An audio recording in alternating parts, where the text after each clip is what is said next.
ಸೂಪರಾದ ನೀರು ದೋಸೆ ಈ ರೀತಿಯಲ್ಲಿ ರೆಡಿ ಮಾಡ್ಕೊಂಡಿರಬೇಕು. ನಾನಿವತ್ತು ಚಿಕನ್ ಕರಿ ಜೊತೆ ಟೇಸ್ಟ್ ಮಾಡ್ತೀನಿ. ನಿಮಗೆ ಇಷ್ಟ ಇದೆ ಯಾವುದೇ ಕರಿ ಜೊತೆ ಆದರೂ ನೀವು ಟೇಸ್ಟ್ ಮಾಡ್ಬೋದು. ತುಂಬಾ ಚೆನ್ನಾಗಿರುತ್ತೆ. ಚಟ್ನಿ ಜೊತೆ ಕೂಡ ಇದು ಸೂಪರ್ ಕಾಂಬಿನೇಷನ್. ಕಾಯಿ ಚಟ್ನಿ ಮಾಡ್ಕೊಳ್ಬೇಕು.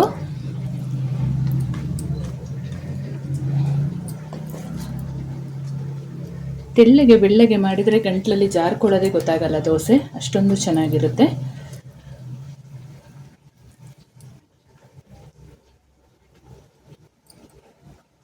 ನಮಸ್ತೆ ಎಲ್ಲರಿಗೂ. ಎಲ್ಲರನ್ನು ನನ್ನ ಚಾನಲ್ಗೆ ಸ್ವಾಗತ ಮಾಡಿಕೊಂಡು ಇವತ್ತು ಅದ್ಭುತವಾದ ರೆಸಿಪಿ ಮಾಡ್ತಾ ಇದ್ದೀನಿ. ಬನ್ನಿ ಹೇಗೆ ಮಾಡೋದು ನೋಡೋಣ. ಸೂಪರಾದ ಒಂದು ನೀರು ದೋಸೆಯನ್ನು ಮಾಡ್ಕೊಳ್ಳೋಣ. ತುಂಬಾ ಚೆನ್ನಾಗಿರುತ್ತೆ. ನಿಮಗೆ ಇಷ್ಟ ಬಂದ ಕರಿ ಜೊತೆ ಟೇಸ್ಟ್ ಮಾಡ್ಬೋದು. ನಾನೊಂದು 1 kg ಅಕ್ಕಿನ ಚೆನ್ನಾಗಿ ತೊಳೆದು ನೀರಿಗೆ ಹಾಕಿ ಇಟ್ಕೊಂಡಿರ್ತೀನಿ.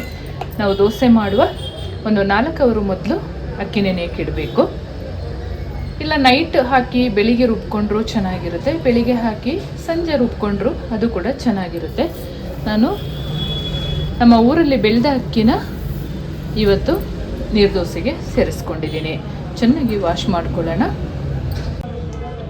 ಈ ರೀತಿಯಲ್ಲಿ ಚೆಂದ ವಾಶ್ ಮಾಡಿ ನೆನೆಯಲು ಬಿಡೋಣ.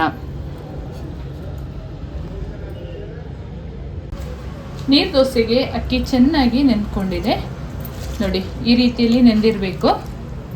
ಇವಾಗ ನೈಸಾಗಿ ರುಬ್ಕೊಳ್ಬೇಕು. ಬೇಕಿದ್ರೆ ಸ್ವಲ್ಪ ಕಾಯಿ ಬೇಕಾದ್ರೆ ಹಾಕೊಳ್ಬೋದು, ಜೀರಿಗೆ ಬೇಕಾದ್ರೆ ಹಾಕೊಳ್ಬೋದು.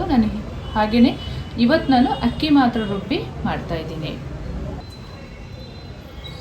ನೀರು ದೋಸೆಗೆ ಮಾತ್ರ ಅಕ್ಕಿನ ಎಷ್ಟು ನೈಸ್ ಸಾಧ್ಯನೋ ಅಷ್ಟು ನೈಸಾಗಿ ರುಬ್ಕೊಂಡಿರಬೇಕು.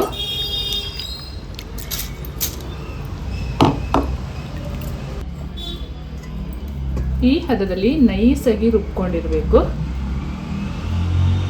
ಸ್ವಲ್ಪನೂ ತರಿ ಇರಬಾರ್ದು. ತರಿ ಇದ್ರೆ ಅಷ್ಟು ಚೆನ್ನಾಗಿ ನೀರು ದೋಸೆ ಎಳಕಿಸಿ ಬರಲ್ಲ. ಈಗ ನಾವು 1 ಕಪ್ಪಷ್ಟು ಹಿಟ್ಟು ರುಬ್ಬಿದ್ದನ್ನು ಹಾಕ್ಕೊಂಡ್ರೆ ಅದಕ್ಕೆ 3 ಕಪ್ಪಷ್ಟು ನೀರು ಸೇರಿಸ್ಕೊಂಡ್ರೆ ಚೆನ್ನಾಗಾಗುತ್ತೆ. ನೀರು ದೋಸೆ ಯಾವತ್ತು ತೆಳ್ಳಗೆನೇ ಮಾಡಬೇಕು. ಸೇಮ್ ಒಂದು ವಿಧಾನದಲ್ಲಿ ಎಲ್ಲ ಅಕ್ಕಿನ ಹೀಗೆ ರುಬ್ಕೊಂಡ್ರೆ ಆಯಿತು. 1 ಕಪ್ಪಲ್ಲಿ ಅಳತೆ ಮಾಡಿಕೊಂಡ್ರೆ ನಾನು 2 ಕಪ್ಪಷ್ಟು ಗಟ್ಟಿ ಹಿಟ್ಟನ್ನು ರುಬ್ಕೊಂಡಿದ್ದೀನಿ. ಅದಕ್ಕೆ 6 ಕಪ್ಪಷ್ಟು ನೀರು ಹಾಕ್ಕೊಳ್ಬೇಕು. ಮಿಕ್ಸಿ ಜಾರಿಗೆ 2 ಕಪ್ಪಷ್ಟು ನೀರು ತೊಳೆದು ಹಾಕೊಳ್ತಾ ಇದ್ದೀನಿ. ಮಿಕ್ಕಿದ 4 ಗ್ಲಾಸ್ ಹಾಕ್ಕೊಂಡು ಅಡ್ಜಸ್ಟ್ ಮಾಡ್ಕೊಳ್ಳೋಣ. ಹಿಟ್ಟು ಕನ್ಸಿಸ್ಟೆನ್ಸಿ ನೋಡ್ಕೊಳ್ಬೇಕು. ಯಾಕೆಂತ ಹೇಳಿದರೆ ಗಟ್ಟಿಯಾಗಿ ರುಬ್ಕೊಂಡ್ರೆ ಮಾತ್ರ 3 ಕಪ್ಪಷ್ಟು ನೀರು ಹಾಕ್ಕೊಳ್ಳುವಂಥದ್ದು 1 ಕಪ್ಪಿಗೆ. ನೀವು ತೆಳ್ಳಗೆ ರುಬ್ಕೊಂಡ್ರಲ್ಲ, ನೀವು ನೋಡಿಕೊಂಡು ಅಡ್ಜಸ್ಟ್ ಮಾಡ್ಕೊಳ್ಳಿ.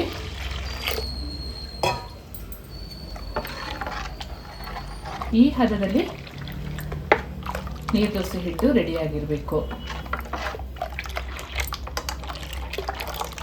ನಾವು ಊರಲ್ಲೆಲ್ಲ ತುಂಬ ಮಾಡ್ಕೊಳ್ತೀವಿ. ಹಬ್ಬಗಳಲ್ಲೆಲ್ಲ ನಾವು ಈ ಮಾಮೂಲಿ ದೋಸೆ ಎಲ್ಲ ಮಾಡಲ್ಲ, ನೀರು ದೋಸೆನೇ ಮಾಡ್ತೀವಿ. ತುಂಬಾ ರೆಡಿ ಮಾಡ್ಕೊಂಡಿರಬೇಕು ಹಿಟ್ಟು.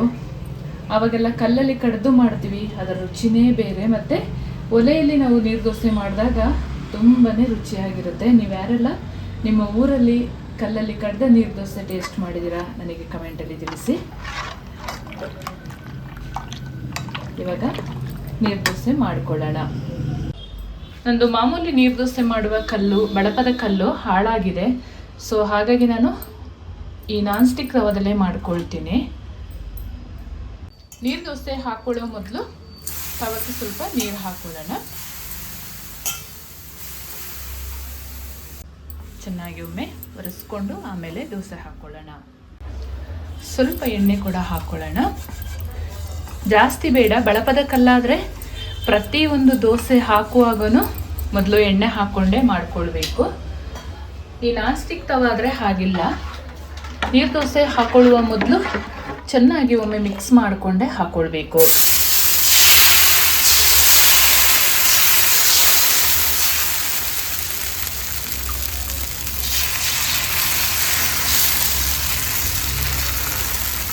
ಇಷ್ಟು ತೆಳ್ಳಗೆನೆ ಹಾಕ್ಕೊಳ್ಬೇಕು.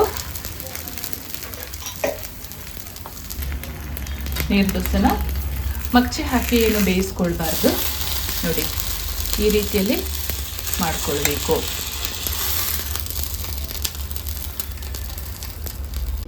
ನೀರು ದೋಸೆ ಹಾಕ್ಕೊಳ್ಳುವಾಗ ಯಾವಾಗಲೂ ಹೈ ಫ್ಲೇಮಲ್ಲೇ ಇರಬೇಕು, ಉರಿ ಕಡಿಮೆ ಇರಬಾರ್ದು. ಉರಿ ಕಡಿಮೆ ಇದ್ದರೆ ಒಂಥರ ಓಡ್ ಥರ ಆಗೋಗುತ್ತೆ, ಅಷ್ಟು ಸಾಫ್ಟಾಗಿ ಬರಲ್ಲ. ಈ ರೀತಿಯಲ್ಲಿ ತೆಳ್ಳಗೆ ಬಂದಿರಬೇಕು. ಈ ಹದದಲ್ಲಿ ದೋಸೆ ರೆಡಿ ಆಗಿರಬೇಕು. ಸೂಪರಾದ ನೀರು ದೋಸೆ ಈ ರೀತಿಯಲ್ಲಿ ರೆಡಿ ಮಾಡ್ಕೊಂಡಿರಬೇಕು.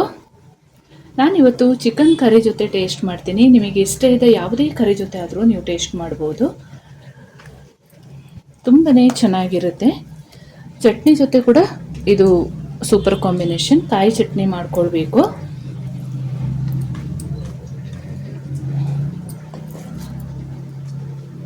ತೆಳ್ಳಗೆ ಬೆಳ್ಳಗೆ ಮಾಡಿದರೆ ಗಂಟ್ಲಲ್ಲಿ ಜಾರ್ಕೊಳ್ಳೋದೇ ಗೊತ್ತಾಗಲ್ಲ ದೋಸೆ, ಅಷ್ಟೊಂದು ಚೆನ್ನಾಗಿರುತ್ತೆ. ಚಿಕನ್ ಸಾರು ಮತ್ತು ನೀರು ದೋಸೆ ರೆಡಿ ಆಗಿದೆ.